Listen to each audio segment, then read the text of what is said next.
Hi, I'm Greg LaFollette. My wife and I moved into the Village Co-op the day it opened in July of 21. So we are the only cooperative in the state of South Dakota. So if you think about our building is owned by a corporation, and each of our members, myself and all of my 61 fellow member friends, each own a share of stock. So we own the corporation. Corporation owns the building, everything in the building, other than my personal furniture, but everything else is owned by the corporation, and the corporation takes care of it. So they pay the maintenance, they take care of all of the upkeep and stuff. So along with my share of stock, I have what's called an occupancy agreement. So I have the right to occupy my particular unit. So you'd think of it functionally, it looks very much like a condo.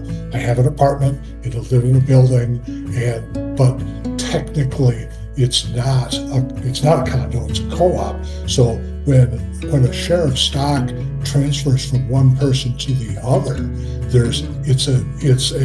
it's not a real estate transaction. It drives realtors nuts because there's nothing to take 6% of. I'm a CPA, so when I first saw the building, the developers beginning to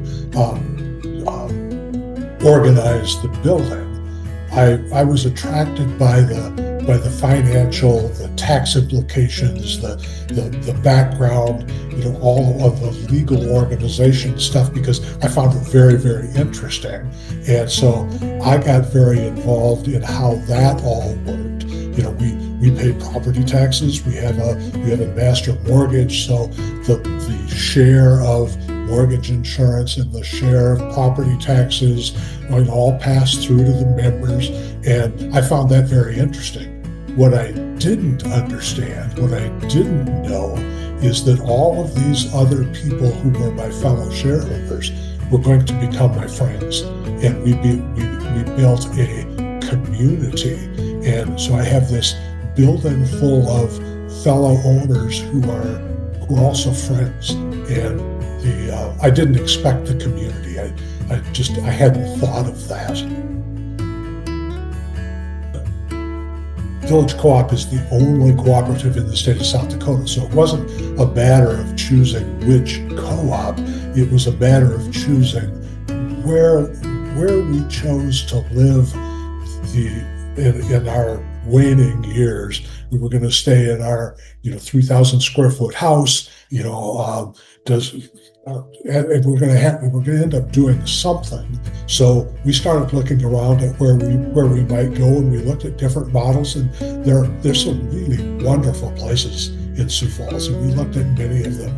And they all have great communities. They all have exercise facilities. They all have underground parking. They all have people that get along. They all have all of those things. But what they don't have is the ownership function, and now I own something. So rather than paying an entrance fee and then living there for whatever period of time and then getting back part of my entrance fee, I buy a share in the Village Co-op, which appreciates. So every single year, my share value increases by 3%. So I'm actually gaining equity, technically not equity, but I'm gaining financially. And I found that kind of interesting. And it's the one thing that was very, very different, was the ability to continue to build equity,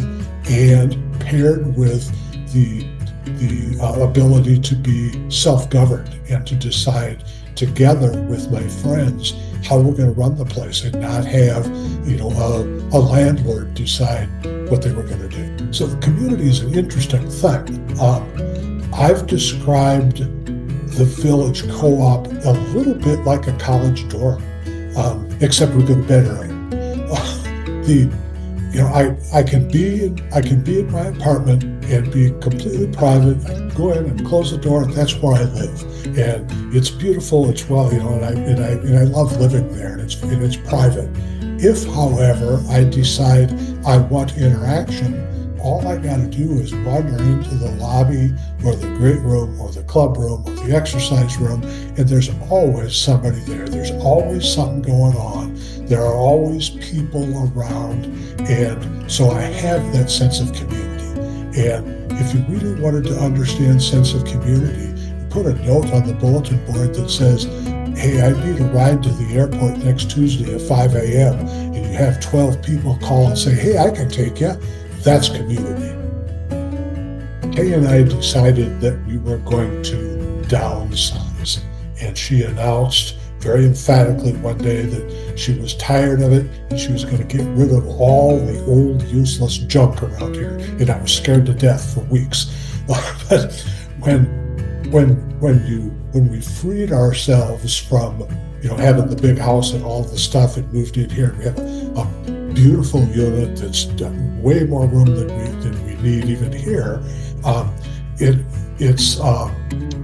No one has ever moved here that I've ever talked to that said, gee, I downsized too soon. I wish I still had my big house. I've never heard that ever. And I talk to people and they say, well, I can't get ready to move because I haven't sold my house.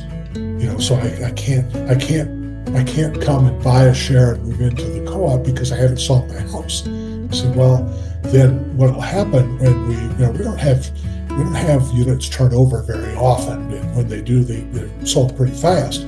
So, we have that wait list, and people will come in and say, I would like to buy this, but I haven't sold my house. Well, when you sell your house, if there's not a unit available and you've sold your house, then you don't have any place to move. So just do it. Just sell your house, downsize, and we'll figure that out. Or you choose your unit, get a bridge loan, sell your house, and move in. Everybody does it, and everybody, once they do it, everyone, I'm going to say 100% of people say, boy, I'm certainly glad I did this. I wish I'd have done it 5 years ago.